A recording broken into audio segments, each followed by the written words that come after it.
Alors, standard ouvert ou nouveau monopole, l'avenir du e-commerce se joue en ce moment même. Le futur du shopping est en train de se construire et l'IA est au centre de tout.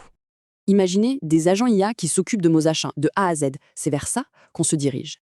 Mais voilà le problème. Comment faire confiance à une IA avec une carte de crédit? Aujourd'hui, tout repose sur l'idée qu'un humain clique sur acheter. Cette idée ne tient plus.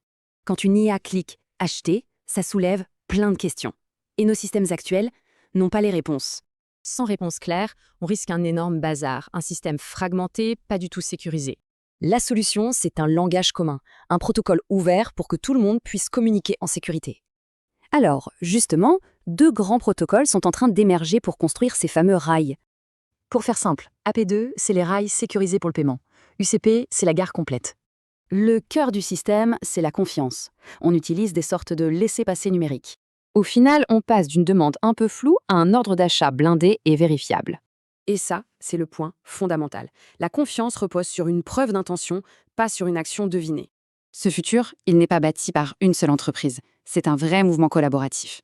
On a un écosystème, des projets communautaires, des initiatives de géants comme Google et des standards ouverts. L'objectif de la communauté, c'est clair, créer un terrain de jeu neutre pour tout le monde. Et pourquoi tout ça est si important? Eh bien, les chiffres parlent d'eux-mêmes. On ne parle pas que d'achat du quotidien, ça va révolutionner le commerce entre entreprises, le B2B.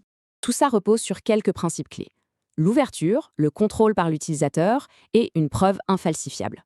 Le but ultime, c'est d'éviter les systèmes fermés, des rails ouverts pour un commerce sans frontières. Alors, standard ouvert ou nouveau monopole, l'avenir du e-commerce se joue en ce moment même.